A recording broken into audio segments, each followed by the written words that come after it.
बोलो भागवत भगवान की जय। दशम स्कंद 70वां अध्याय। शाल उद्धार। श्री सुखदेव जी कहते हैं, परीक्षित, अब प्रद्युम्न जी ने हाथ मुंह धोकर कवच पहनकर धनुष धारण किया। सारथी से कहा, मुझे वीर ध्वजवान के पास ले चलो। उस समय धुमान यादव सेना को तहस नहस कर रहा था। प्रद्युम्न जी ने उसके पास पहुंचकर उसे ऐसा करने से रोक दिया और मुस्कुराकर 8 बाण मारे। 4 बाणों में उसके 4 घोड़े और एक एक बाण से सारथी धनुष ध्वजा उसका सिर काट डाला। इधर गद सात्विक साम और यदुवंशी वीर भी शाल्व की सेना का संहार करने लगे। सोम विमान पर चढ़े हुए सैनिकों की गर्दनें कट जाती, वे समुद्र में गिर पड़ते। इस प्रकार यदुवंशी और शाल्व के सैनिक एक दूसरे पर प्रहार करते रहे। बड़ा ही घमासान और भयंकर युद्ध हुआ। वह लगातार 27 दिनों तक चलता रहा। उन दिनों भगवान श्री कृष्ण धर्मराज युधिष्ठिर के बुलाने से इंद्रप्रस्थ गए हुए थे। राशि यज्ञ हो चुका था। शिशुपाल की भी मृत्यु हो गई थी। वहाँ भगवान श्री कृष्ण ने देखा कि बड़े बड़े भयंकर अपशगुन हो रहे हैं। तब उन्होंने कुरुवंश के बड़े बूढ़े ऋषि मुनियों, कुंती और पांडवों से अनुमति लेकर द्वारका के लिए प्रस्थान किया। वे मन ही मन कहने लगे कि मैं पूज्य भाई बलराम जी के साथ चला जाया करूं। अब शिशुपाल के पक्षपाती क्षत्रिय अवश्य द्वारका पर आक्रमण कर रहे होंगे। भगवान श्री कृष्ण ने द्वारका में पहुंचकर देखा कि सचमुच यादवों पर बड़ी विपत्ति आई है। तब उन्होंने बलराम जी को नगरी की रक्षा के लिए नियुक्त कर दिया और सोमपति शाल्व को देखकर अपने सारथी दारुक से कहा, दारुक, तुम शीघ्र ही शीघ्र मेरा रथ शाल्व के पास ले चलो। देखो ये शाल बड़ा मायावी है, तो भी तुम तनिक भी भय न करना। भगवान की ऐसी आज्ञा पाकर दारुक रथ पर चढ़ गया और उसे शाल्व की ओर ले चला। भगवान के रथ की ध्वजा गरुण चिन्ह से चिन्हित थी। उसे देखकर यदुवंशी और शाल्व की सेना के लोगों में युद्ध भूमि प्रवेश करते ही भगवान को पहचान लिया। परीक्षित, अब तक शाल्व की सारी सेना प्राय नष्ट हो चुकी थी। भगवान श्री कृष्ण को देखते ही उसने उनके सारथी पर एक बहुत बड़ी शक्ति चलाई। वह शक्ति बड़ा भयंकर शब्द करती हुई आकाश में बड़े वेग से चल रही थी। बहुत बड़े लूक के समान जान पड़ती थी। उसके प्रकाश से दिशाएं चमक उठी थी। उसे सारथी की ओर आते देखकर भगवान श्री कृष्ण ने अपने बाणों से उसके सैकड़ों टुकड़े कर दिए।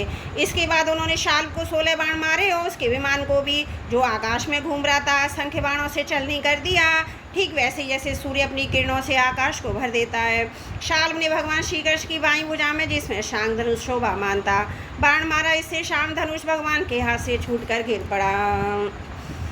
यह एक अद्भुत घटना घट गई। जो लोग आकाश और पृथ्वी से युद्ध देख रहे थे वे बड़े जोर जोर से हाय हाय पुकार उठे। तब शाल ने गरज कर भगवान श्री कृष्ण से यूँ कहा, मूढ़, तूने हम लोगों के देखते देखते हमारे भाई सखा शिशुपाल की पत्नी को हर लिया तथा भरी सभा में, जबकि हमारा मित्र शिशुपाल असावधान था, तूने उसे मार डाला। मैं जानता हूँ तू अपने को अजय मानता है। यदि मेरे सामने ठहर गया तो मैं आज तुझे अपने तीखे बाणों से वहाँ पहुँचा दूंगा जहाँ से फिर कोई लौट कर नहीं आता। भगवान श्री कृष्ण ने कहा, रे मंद, तू व्यथा ही व्यहक रहा है। तुझे पता नहीं तेरे सिर पर मौत सवार है। शूरवीर व्यर्थ की बकवाद नहीं करते, वे अपनी बीठाई दिखलाया करते हैं। इस प्रकार कहकर भगवान श्री कृष्ण ने क्रोधित होकर अत्यंत वेगमती भयंकर गदा से शाल के जत्रु स्थान हस्ती पर प्रहार किया। इससे वह खून उगलता हुआ कांपने लगा। इधर जब गदा भगवान के पास लौट आई तब शाल अंतर ध्यान हो गया।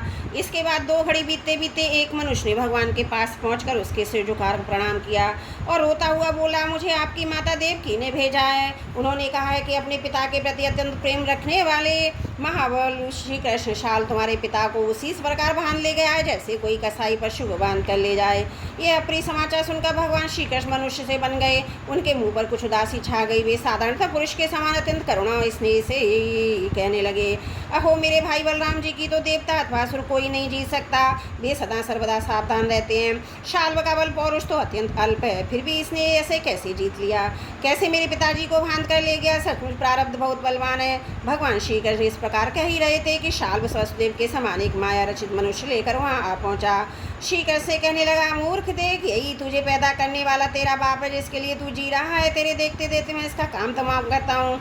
कुछ बल पौरुष हो तो इसे बचाओ। मायावी शाल ने इस प्रकार भगवान को फटकार कर माया रचित वसुदेव को उससे तलवार से काट लिया और उसे लेकर अपने आकाश विमान पर जा बैठा। परीक्षित, भगवान श्री कृष्ण स्वयं सिद्ध ज्ञान स्वरूप और महानुभाव हैं। भी यह घटना देखकर 2 घड़ी के लिए अपने स्वजन वसुदेव जी के प्रति अत्यंत प्रेम के कारण असाधारण पुष्पों के साथ शोक में डूब गए। परंतु फिर वे जान गए कि यह शाल्व की फैलाई हुई आसुरी माया ही है जो उसे मैदानव ने बतलाई थी। भगवान श्री कृष्ण ने युद्ध भूमि में सचेत होकर देखा। कहाँ दूत है ना पिता का वह शरीर, जैसे स्वप्न में एक दृश्य दिखकर लुप्त हो गया हो। उधर देखा तो शाल विमान पर चढ़कर आकाश में विचर रहा है, तब उसका वध करने के लिए उद्धत हो गए। प्रिय परीक्षित, इस प्रकार की बात पर विचार न करने वाले कोई कोई ऋषि कहते हैं। अवश्य वे इस बात को भूल जाते हैं कि श्री कृष्ण के संबंध में ऐसा कहना उन्हीं के वचनों के विपरीत है। कहाँ अज्ञानियों में रहने वाले शोक मोह स्नेह भय तथा कहाँ वे परिपूर्ण भगवान श्री कृष्ण, जिनका ज्ञान विज्ञान ऐश्वर्य अखंडित है, एक रस है। भला उनमें वैसे भावना कैसे संभावना की जाती है। बड़े बड़े ऋषि मुनि भगवान श्री कृष्ण के चरण कमलों की सेवा करके आत्मविद्या का भली भांति संपादन करते हैं।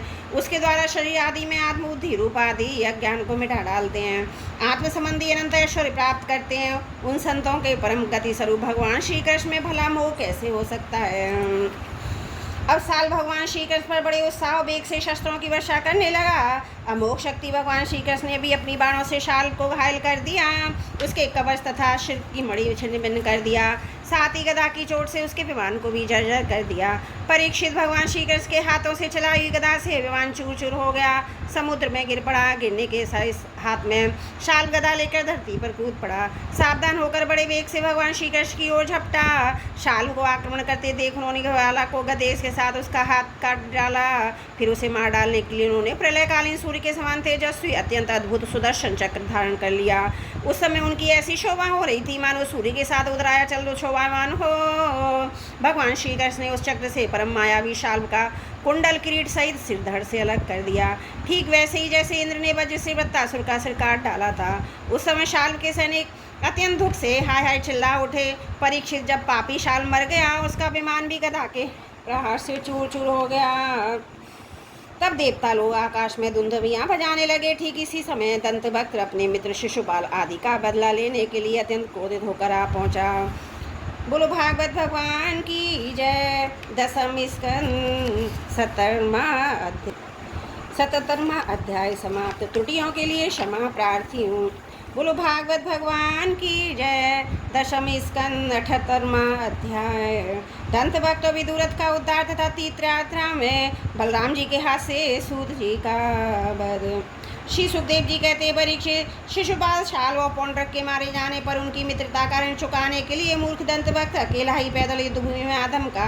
वह क्रोध के मारे आग बबूला हो रहा था। शस्त्र के नाम पर उसके हाथ में एकमात्र गदा थी, परंतु परीक्षित लोगों ने देखा वह इतना शक्तिशाली है कि उसके पैरों की धमक से पृथ्वी हिल गई थी। भगवान श्री कृष्ण ने जब इसे प्रकार आते देखा, तब झटपट हाथ में गदा लेकर वे रथ से कूद पड़े।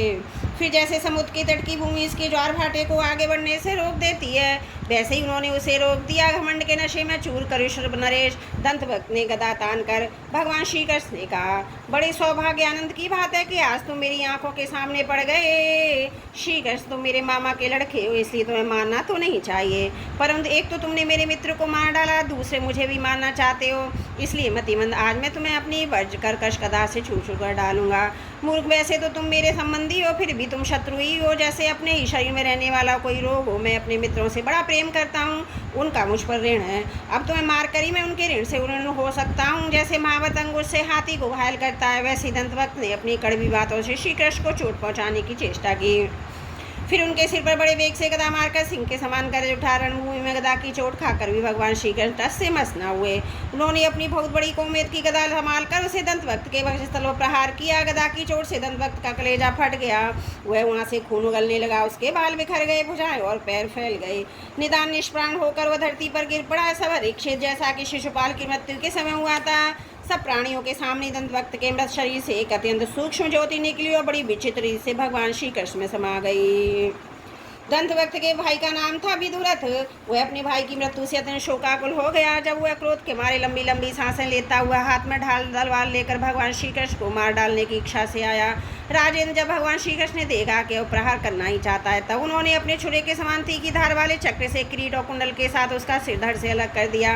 इस प्रकार भगवान श्री कृष्ण ने शाल, उसके विमान, सोम, दंतभक्त और विदुरथ को, जिन्हों मारना दूसरों के लिए अशक्य था, मारकर द्वारकापुरी में प्रवेश किया। उस समय देवता मनुष्य उनकी स्तुति कर रहे थे। बड़े बड़े ऋषि मुनि, सिद्ध, गंधर्व, विद्याधरों, वासुकी, महानाग, अप्सराएं, पितर, यक्ष, किन्नर तथा चारण उनके ऊपर पुष्पों की वर्षा करते हुए उनकी विजय के गीत गा रहे थे। भगवान के प्रवेश के अवसर पर पूरी खूब सजा चुकी थी और बड़े बड़े वंशीय यादव वीर उनके पीछे पीछे चल रहे थे। योगेश्वर एवं जगदीश्वर भगवान श्री कृष्ण इसी प्रकार अनेकों खेल खेलते रहते थे जो पशुओं के समान अविवेकी हैं। वे कभी हारते भी देखते हैं, परंतु वास्तव में तो वे सदा सर्वदा विजयी हैं। एक बार बलराम जी सुना कि दुर्योधनादि कौरव पांडवों के साथ युद्ध करने की तैयारी कर रहे थे। वे मध्यस्थ थे, उन्हें किसी पक्ष को लेकर लड़ना पसंद नहीं था, इसलिए वे तीर्थों में स्नान करने के बहाने द्वारका चले गए। वहाँ से चलकर उन्होंने प्रवास क्षेत्र में स्नान किया और तर्पणों और ब्राह्मण भोजन के द्वारा देवता ऋषि पितरों मनुष्यों को तृप्त किया। इसके बाद वे कुछ ब्राह्मणों के साथ जिधर से सरस्वती नदी आ रही थी उधर ही चल पड़े।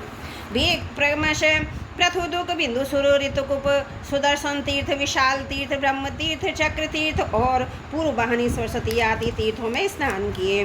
परीक्षित तदंतर यमुना तट और गंगा तट के प्रधान तीर्थों में होते हुए वे नैमिषारण्य क्षेत्र में गए। उन दिनों नैमिषारण्य क्षेत्र में बड़े बड़े ऋषि सत्संग रूप महान सत्र कर रहे थे। दीर्घ काल तक सत्संग सत्र का नियम लेकर बैठे हुए ऋषियों ने बलराम जी को आया देख अपने अपने आसनों से उठकर उनका स्वागत सत्कार किया, यथा योग प्रणाम आशीर्वाद करके उनकी पूजा की। वे अपने साथियों के साथ आसन ग्रहण करके बैठ गए। उनकी अर्चा पूजा हो चुकी थी। तब उन्होंने देखा कि भगवान व्यास के शिष्य रोमहर्षण व्यास गद्दी पर बैठे हुए हैं। बलराम जी ने देखा कि रोमहर्षण जी सूत जाति में उत्पन्न होने पर भी उन शेष ब्राह्मणों से ऊंचे आसन पर बैठे हुए हैं। उनके आने पर भी तो ना उठकर स्वागत करते, ना उनका स्वागत करते हैं, ना हाथ जोड़कर प्रणाम ही करते हैं। इस पर बलराम जी को क्रोध आ गया। वे कहने लगे कि रोमहर्षण प्रतिलोम जाति का होने पर भी इन श्रेष्ठ ब्राह्मणों से धर्म के रक्षक हम लोगों से ऊपर बैठा हुआ है, इसलिए दुर्बुद्धि मृत्युदंड का पात्र है। भगवान व्यास देव का शिष्य होकर इनने इतिहास पुराण धर्मशास्त्र आदि बहुत से शास्त्रों का अध्ययन भी किया है, परंतु अभी इसका अपने मन पर संयम नहीं है। यह विनय नहीं उदंड है। इस अजतामात ने झूठ मूठ अपने को बहुत बड़ा पंडित बना रखा है। जैसे नट की सारी चेष्टाएं अभिनय मात्र होती हैं, वैसे इनका सारा अध्ययन स्वांग के लिए है। उससे ना इसका लाभ है ना किसी दूसरे का। जो लोग धर्म का चिन्हचारण करते हैं परंतु धर्म का पालन नहीं करते, वे अधिक पापी हैं और वे मेरे लिए वध करने योग्य हैं इस जगत में। इसलिए मैंने अवतार धारण किया है। भगवान बलराम यद्यपि तीर्थ यात्रा के कारण दुष्टों के वध से भी अलग हो गए थे, फिर भी इतना कहकर उन्होंने अपने हाथ में स्थित कुश की नोक से उन पर प्रहार कर दिया। वे तुरंत मर गए। होनहार ही ऐसी थी, सूजी के मरते ही सब ऋषि मुनि हाय हाय करने लगे। सबके चित्त खिन्न हो गए। उन्होंने देवादिदेव भगवान बलराम जी से कहा, प्रभु आपने यह बहुत बड़ा धर्म किया है। यदुवंश शिरोमणि सूजी को हम लोगों ने भी ब्राह्मण चित आसन पर बिठाया था और जब तक हमारा ये सत्र समाप्त न हो तब तक के लिए उन्हें शारीरिक कष्ट से रहित आयु भी दे दी थी। आपने अनजान में ऐसा काम कर दिया तो ब्रह्म हत्या के समान है। हम लोग ये मानते हैं कि आप योगेश्वर हैं, वेद भी आप पर शासन नहीं कर सकता, फिर भी आपने ये प्रार्थना है कि आपका अवतार लोगों को पवित्र करने के लिए हुआ है। यदि आप किसी की प्रेरणा के बिना स्वयं अपनी इच्छा से इसका ब्रह्म हत्या का प्रायश्चित कर लेंगे तो इससे लोगों को बहुत शिक्षा मिलेगी। तब भगवान बलराम ने कहा, मैं लोगों को शिक्षा देने के लिए, लोगों पर अनुग्रह करने के लिए इस ब्रह्म हत्या का प्रायश्चित अवश्य करूँगा। अतः इसके लिए प्रथम श्रेणी का जो प्रायश्चित है आप लोग उसी का विधान कीजिए। आप लोग इस सूत को लंबी आयु, बल, इंद्रिय शक्ति आदि जो कुछ भी देना चाहते हो मुझे बता दीजिए, मैं अपने योग बल से सब कुछ संपन्न किए देता हूँ। ऋषियों ने कहा, बलराम जी आप ऐसा कोई उपाय कीजिए जिससे इसका आपका शस्त्र पराक्रम हो, उनकी मृत्यु भी व्यर्थ ना हो। हम लोगों ने जो वरदान दिया था वह भी सत्य हो जाए। भगवान बलराम ने कहा, ऋषियों वेदों का ऐसा कहना है कि आत्मा ही पुत्र के रूप में उत्पन्न होती है, इसलिए रोमहर्षण के स्थान पर उनका पुत्र आप लोगों की पुराणों की कथा सुनाएगा। उसे मैं अपनी शक्ति से दीर्घायु, इंद्रिय शक्ति और बल दिए देता हूँ। ऋषियों इसके अतिरिक्त आप लोग और कुछ भी नहीं चाहते, मुझसे कहिए, मैं आप लोगों की इच्छा पूर्ण करूँगा। अनजान में मुझसे जो अपराध हो गया उसका प्रायश्चित भी आप लोग सोच समझ कर बतलाइए, क्योंकि आप लोग विषय के विद्वान हैं। ऋषियों ने कहा, बलराम जी इलवल का पुत्र बलवल नाम का एक भयंकर दानव है। वह प्रत्येक पर्व पर यहाँ पहुँचता है, हमारे सत्र को दूषित कर देता है। यदुनंदन यह यहाँ आकर पीपून विष्टा पुत्र शराब वर्षा करता है।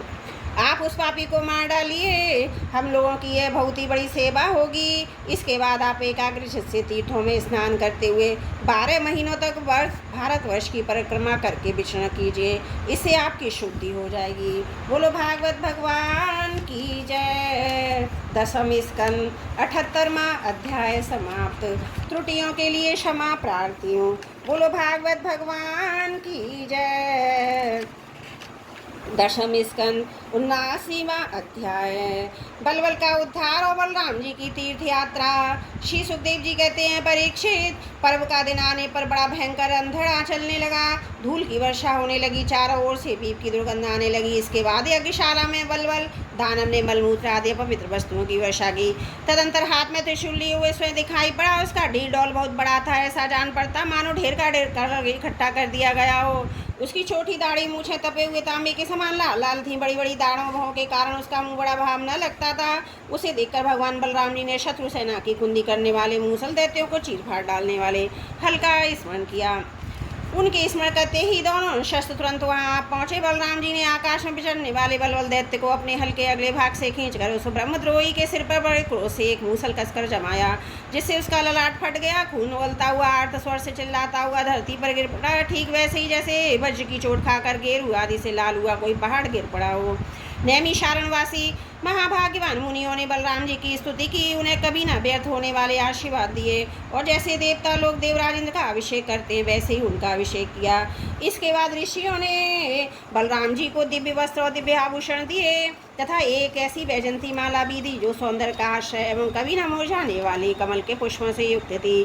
तदंतर नैमिषारण्यवासी ऋषियों से विदा लेकर उनके आज्ञा अनुसार बलराम जी ब्राह्मणों के साथ कौशिकी नदी के तट पर आए। वहाँ स्नान करके वो सरोवर पर गए जहाँ से सरयू नदी निकलती हैं। वहाँ से सरयू के किनारे किनारे चलने लगे, फिर उसे छोड़कर प्रयाग आए और स्नान तथा देवता ऋषि और पितरों का तर्पण करके वहाँ से पुलहाश्रम गए। वहाँ से गंडकी, गोमती और पिपाशा नदी में स्नान करके भी सोन नद के तट पर गए, वहाँ स्नान किया। इसके बाद गया में जाकर पितरों का वसुदेव जी के आज्ञा अनुसार पूजन यजन किया। फिर गंगा सागर संगम पर गए, वहाँ भी स्नान आदि तीर्थ कर्तों से निवृत्त होकर महेंद्र पर्वत पर गए, वहाँ परशुराम जी का दर्शन अभिवादन किया। तदंतर सप्त गोदावरी, वेणा, पंपा, भीमारथी आदि में स्नान करते हुए स्वामी कार्तिका का दर्शन करते हुए वहाँ से महादेव जी के निवास स्थान शीशैल पर पहुँचे। इसके बाद भगवान बलराम ने द्रविड़ देश के परम पुण्य में स्थान वेंकटाचल बालाजी का दर्शन किया। वहाँ से वे कामाक्षी, शिवकांक्षी, विष्णुकांक्षी होते हुए तथा शेष नदी कावेरी में स्नान करते हुए पूर्ण में श्रीरंग क्षेत्र में पहुँचे। श्रीरंग क्षेत्र में भगवान विष्णु सदा विराजमान रहते हैं। वहाँ से उन्होंने विष्णु भगवान के क्षेत्र ऋषभ पर्वत, दक्षिण मथुरा तथा बड़े बड़े महापापों को नष्ट करने वाले सेतु बंधन की यात्रा की। वहाँ बलराम जी ने ब्राह्मणों को 10,000 गौएं दान दी। फिर वहाँ से कृतमाला और ताम्रपड़ी नदियों में स्नान करते हुए मलय पर्वत पर गए। हुए पर्वत 7 कुल पर्वतों में से एक है। वहाँ पर विराजमान अगस्त्य मुनि को उन्होंने नमस्कार और अभिवादन किया। अगस्त्य जी से आशीर्वाद और अनुमति प्राप्त करके बलराम जी ने दक्षिण समुद्र की यात्रा की। वहाँ उन्होंने दुर्गा देवी का कन्याकुमारी के रूप में दर्शन किया। इसके बाद वे फागुन तीर्थ अनंत शयन क्षेत्र में गए, वहाँ के सर्वश्रेष्ठ पंचाब सरोवर तीर्थ स्नान किया। इस तीर्थ में सर्वदा विष्णु भगवान का सानिध्य रहता है। वहाँ बलराम जी ने 10,000 गौएं दान की। अब भगवान बलराम वहाँ से चलकर केरल और त्रिगर्त देशों में होकर भगवान शंकर के क्षेत्र गोकर्ण तीर्थ में गए। वहाँ सदा सर्वदा भगवान शंकर विराजमान रहते हैं। वहाँ से जल से घिरे द्वीप में निवास करने वाली आर्या देवी का दर्शन करने गए। फिर उस द्वीप से चलकर सुरपार्क क्षेत्र की यात्रा की। इसके बाद तापी, पयोष्णी और निर्विघ्ना नदियों में स्नान करके वे दंडकारण्य में आए। वहाँ होकर वे नर्मदा जी के तट पर गए। परीक्षित, इस पवित्र नदी के तट पर ही महिष्मतीपुरी है। वहाँ मुनि तीर्थ में स्नान करके फिर प्रवास क्षेत्र में चले आए। वहीं उन्होंने ब्राह्मणों से सुना कि कौरव पांडवों के युद्ध में अधिकांश क्षत्रियों का संहार हो गया। उन्होंने ऐसा अनुभव किया कि पृथ्वी का बहुत सा भार उतर गया। जिस दिन रणभूमि भीमसेन दुर्योधन गदा युद्ध कर रहे थे, उसी दिन बलराम जी उन्हें रोकने के लिए कुरुक्षेत्र जा पहुँचे। महाराजा युधिष्ठिर, नकुल, सहदेव, भगवान श्री कृष्ण और अर्जुन ने बलराम जी को देखकर प्रणाम किया तथा चुप हो रहे। वे डरते हुए मन ही मन सोचने लगे, ये न जाने कहाँ कहने कैसे पधारे हैं। उस समय भीमसेन और दुर्योधन दोनों ही हाथ में गदा लेकर एक दूसरे के जीतने के लिए क्रोध से भरकर भांति भांति के पैतरे बदल रहे थे। उन्हें देखकर बलराम जी ने कहा, राजा दुर्योधन और भीमसेन, तुम दोनों वीर हो, तुम दोनों में बल पौरुष भी समान है। मैं ऐसा समझता हूँ कि भीमसेन में बल अधिक है और दुर्योधन में गदायुक्त में शिक्षा अधिक पाई है। इसलिए तुम लोगों जैसे समान बलशालियों में किसी एक की जय या पराजय नहीं होती दिखती। अतः तुम लोग व्यर्थ को युद्ध मत करो, अब इसे बंद कर दो। परीक्षित, बलराम जी की ये बात दोनों के लिए हित करती, परंतु उन दोनों का बैर भाव इतना दृढ़मूल हो गया था कि उन्होंने बलराम जी की बात न मानी। वे एक दूसरे के कटुवाणी और दुर्व्यवहारों के स्मरण करके उन्मत्त हो से रहे थे। भगवान बलराम जी ने निश्चय किया कि इनका प्रारब्ध ऐसा ही है, इसलिए उसके संबंध में विशेष आग्रह न करके वे द्वारका लौट गए। द्वारका में उग्रसेन आदि गुरुजनों ने संबंधियों ने बड़े प्रेम से आगे आकर उनका स्वागत सत्कार किया। वहाँ से बलराम जी फिर नैमिषारण्य क्षेत्र में गए। वहाँ ऋषियों ने विरोध भाव से युद्ध आदि से निवृत्त बलराम जी के द्वारा बड़े प्रेम से सब प्रकार के यज्ञ कराए। परीक्षित, सच पूछो तो जितने भी यज्ञ वे बलराम जी के अंग ही हैं, इसलिए उनका यह अनुष्ठान श्लोक संग्रह के लिए ही है। सर्वसमर्थ भगवान बलराम ने उन ऋषियों को विशुद्ध तत्वज्ञान का उपदेश दिया, जिससे वे लोग उस संपूर्ण विश्व को अपने आप में और अपने आप को सारे विश्व में अनुभव करने लगे। इसके बाद बलराम जी ने अपनी पत्नी रेवती के साथ यज्ञांत स्नान किया और सुंदर सुंदर वस्त्र तथा आभूषण पहनकर अपने भाई बंधु तथा स्वजन संबंधियों के साथ इस प्रकार शोभामान हुए, जैसे अपनी चंद्रिका एवं नक्षत्रों के साथ चंद्रदेव होते हैं। परीक्षित, भगवान बलराम स्वयं अनंत हैं, उनका स्वरूप मनोवाणी के परे है। उन्होंने लीला के लिए ही मनुष्यों का सा शरीर धारण किया है। इन बलशाली बलराम जी के ऐसे ऐसे चरित्रों की गिनती भी नहीं की जा सकती। जो पुरुष अनंत सर्वव्यापक अद्भुत कर्मा भगवान बलराम जी के चरित्रों का साय प्रातः स्मरण करता है, वह भगवान का अत्यंत प्रिय हो जाता है। बोलो भागवत भगवान की जय। दसम स्कंद 79वां अध्याय समाप्त। त्रुटियों के लिए क्षमा प्रार्थी हूँ। बोलो भागवत भगवान की जय। दसम स्कंद 80वां अध्याय। श्री कृष्ण के द्वारा सुदामा जी का स्वागत।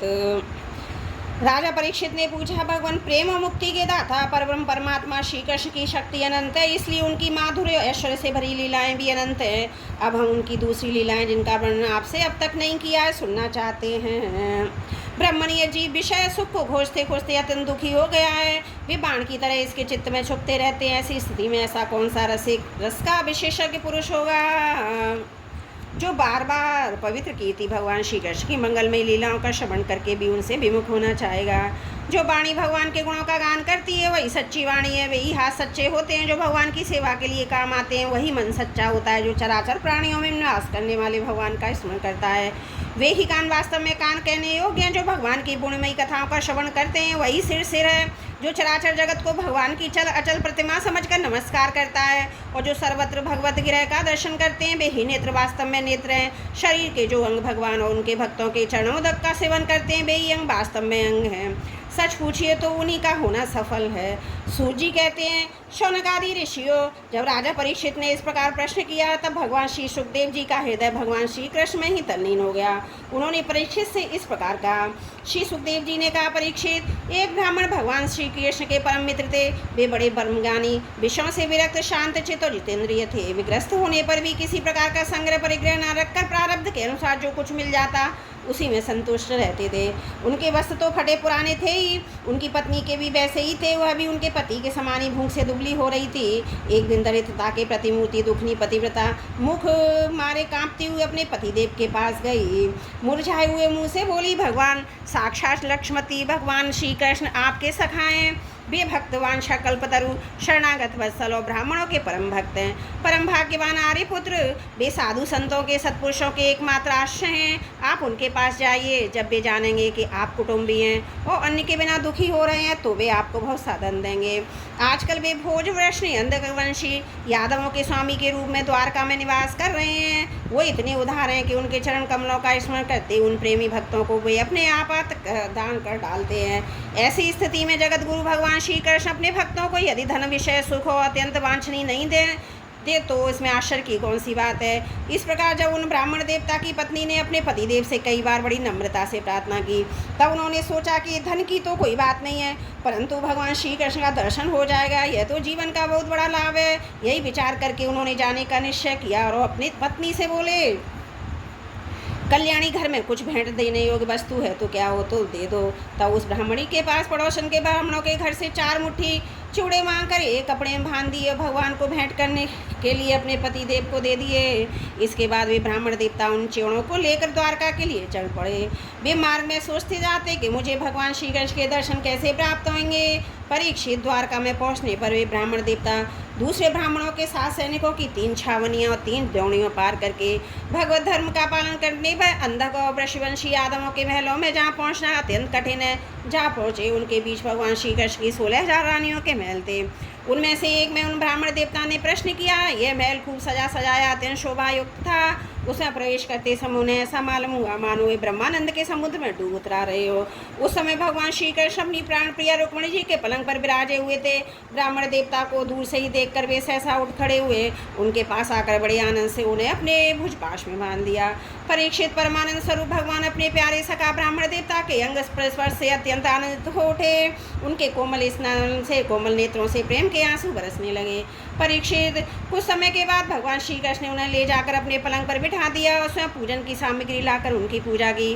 प्रिय परीक्षित, भगवान श्री कृष्ण सभी को पवित्र करने वाले हैं। फिर भी उन्होंने अपने हाथों ब्राह्मण देवता के पांव पखार कर उनका चरणोदक अपने सिर पर धारण किया। उनके शरीर में चंदन, अंगरजा, केसर आदि दिव्य गंधों का लेपन किया। फिर उन्होंने बड़े आनंद से सुगंधित धूप और दीपावली से अपने मित्र की आरती उतारी। इस प्रकार पूजा करके पान और गाय देकर मधुर वचनों से भले पधारे ऐसा कहकर उनका स्वागत किया। ब्राह्मण देवता फटे पुराने वस्त्र पहने हुए थे। शरीर अत्यंत मलिन और दुर्बल था। देह की सारी नसें दिखाई पड़ती थीं। स्वयं भगवती रुक्मिणी जी चमर ढुलाकर उनकी सेवा करने लगीं। अंतपुर की स्त्रियां देखकर अत्यंत विस्मित हो गईं। पवित्र कीर्ति भगवान श्री कृष्ण अतिशय प्रेम से इस मैले कुचले अद्भुत ब्राह्मण की पूजा कर रहे हैं। वे आपस में कहने लगीं, इस नंग धड़ंग निर्धन निंदनीय निकृष्ट भिखमंगे कौन सा पुण्य किया है जिससे त्रिलोकी में सबसे बड़े श्रीनिवास श्री कृष्ण स्वयं इसका आदर सत्कार कर रहे हैं। देखो तो सही, इन्होंने अपने पलंग पर सेवा करती हुई स्वयं लक्ष्मी स्वरूपिणी रुक्मिणी जी को छोड़कर इस ब्राह्मण को अपने बड़े भाई बलराम जी के समान हृदय से लगाया है। प्रिय परीक्षित, भगवान श्री कृष्ण भी वे ब्राह्मण दोनों एक दूसरे का हाथ पकड़कर अपने पूर्व जीवन की आनंददायक घटनाओं का स्मरण करके वर्णन करने लगे जो गुरुकुल में रहते समय घटित हुई थी। भगवान श्री कृष्ण ने कहा, धर्म के मर्मज्ञ ब्राह्मण देव, गुरु दक्षिणा देकर अब आप गुरुकुल से लौट आए, तब आपने अपने अनुरूप स्त्री से विवाह किया या नहीं? मैं जानता हूँ कि आपका चित्त गृहस्थी में रहने पर भी प्राय विषय भोगों में आसक्त नहीं है। विद्वान ने अभी मुझे मालूम है कि धनादि में आपकी कोई प्रीति नहीं है। जगत में बिरले ही लोग ऐसे होते हैं जो भगवान की माया से निर्मित विषय संबंधी वासनाओं का त्याग कर देते हैं। चित्त में विषयों की तनिक भी वासना न रहने पर मेरे समान केवल लोग शिक्षा के लिए कर्म करते रहते हैं। ब्राह्मण शिरोमणि, क्या आपको इस समय की बात याद है जब हम दोनों एक साथ गुरुकुल में निवास करते थे? सचमुच गुरुकुल में ही द्विजातियों को अपनी ज्ञातव्य वस्तु का ज्ञान होता है जिसके द्वारा वे अज्ञान अंधकार से पार हो जाते हैं। मित्र, इस संसार में शरीर का कारण जन्मदाता पिता प्रथम गुरु है। इसके बाद उपनयन संस्कार करके सत्कर्मों की शिक्षा देने वाला दूसरा गुरु है। ये मेरे ही समान पूज्य है। तदंतर ज्ञान उपदेश करके परमात्मा को प्राप्त कराने वाला गुरु तो मेरा स्वरूप ही है। वर्णश्रमियों के ये 3 गुरु होते हैं मेरे प्यारे मित्र। गुरु के स्वरूप में स्वयं मैं हूँ। इस जगत में वर्णाश्रमियों में जो लोग अपने गुरुदेव के उपदेशानुसार अनायास ही भवसागर पार कर जाते हैं वे अपने स्वार्थ और परमात्मा के सच्चे जानकार हैं। प्रिय मित्र, मैं सबका आत्मा हूँ, सबके हृदय में अंतर्यामी रूप से विराजमान हूँ। मैं गृहस्थ के धर्म, पंच महायज्ञ आदि से, ब्रह्मचारी के धर्म, उपनयन, वेद अध्ययन आदि से, वानप्रस्थी के धर्म, तपस्या से और सब ओर से उपरत हो जाना, इस सन्यासी के धर्म से भी उतना संतुष्ट नहीं होता जितना गुरुदेव की सेवा शुश्रूषा से संतुष्ट होता हूँ। ब्रह्मन, जिस समय हम लोग गुरुकुल में निवास कर रहे थे उस समय की बात है, आपको याद है क्या? जब हम दोनों को एक दिन में हमारी गुरु पत्नी ने ईंधन लाने के लिए जंगल में भेजा था। उस समय हम लोग एक घोर जंगल में गए थे। बिना ऋतु के ही बड़ा भयंकर आंधी पानी आ गया था। आकाश में बिजली कड़कने लगी थी। तब तक सूर्यास्त हो गया। चारों ओर अंधेरा ही अंधेरा फैल गया। धरती पर इस प्रकार पानी ही पानी हो गया। कहाँ गड्ढा है कहाँ किनारा इसका पता ही न चलता। वह वर्षा क्या थी, एक छोटा मोटा प्रलय ही था। आंधी के झटकों, वर्षा की बौछारों से हम लोगों को बड़ी पीड़ा हुई। दिशा का ज्ञान न रहा। हम लोग अत्यंत आतुर हो गए और एक दूसरे का हाथ पकड़कर जंगल में इधर उधर भटकते रहे। जब हमारे गुरुदेव सांदीपनी मुनि को इस बात का पता चला तब वे सूर्योदय होने पर अपने शिष्य हम लोगों को ढूंढते हुए जंगल में पहुँचे। उन्होंने देखा कि हम अत्यंत आतुर हो रहे हैं। वे कहने लगे, आश्चर्य आश्चर्य पुत्रो, तुम लोगों ने हमारे लिए अत्यंत कष्ट उठाया। सभी प्राणियों को अपना शरीर सबसे अधिक प्रिय होता है, परंतु तुम दोनों उसकी परवाह न करके हमारी सेवा में ही संलग्न रहे। गुरु के ऋण से मुक्त होने के लिए सत शिष्यों का उतना ही कर्तव्य है कि विशुद्ध भाव से अपना सब कुछ और शरीर भी गुरुदेव की सेवा में समर्पित कर दे। द्विज शिरोमणियों, मैं तुम लोगों से अत्यंत प्रसन्न हूँ। तुम्हारे सारे मनोरथ, सारी अभिलाषाएँ पूर्ण हो। और तुम लोगों ने हमसे जो वेद अध्ययन किया है तुम्हें सर्वदा कंठस्थ रहे तथा इस लोक और परलोक में कहीं भी निष्फल ना हो। प्रिय मित्र, जिस समय हम लोग गुरुकुल में निवास कर रहे थे हमारे जीवन में ऐसी ऐसी अनेकों घटनाएं घटित हुई थी। इसमें संदेह नहीं कि गुरुदेव की कृपा से ही मनुष्य शांति का अधिकारी होता है और पूर्णता को प्राप्त करता है। ब्राह्मण देवता ने कहा, देवताओं के आराध्य देव जगत गुरु श्री कृष्ण, भला हम हमें क्या करना बाकी है, क्योंकि आपके साथ तो सत्य संकल्प परमात्मा है। हमें गुरुकुल में रहने का सौभाग्य प्राप्त हुआ था। प्रभु छंदों में वेद धर्म अर्थ काम मोक्ष चतुर्विध पुरुषार्थ के मूल स्रोत हैं और वे हैं आपके शरीर। वही आप वेद अध्ययन के लिए गुरुकुल में निवास करते हैं। यह मनुष्य लीला का अभिनय नहीं तो और क्या है। बोलो भागवत भगवान की जय। दशम स्कंद 80वां अध्याय समाप्त। त्रुटियों के लिए क्षमा प्रार्थी हूँ।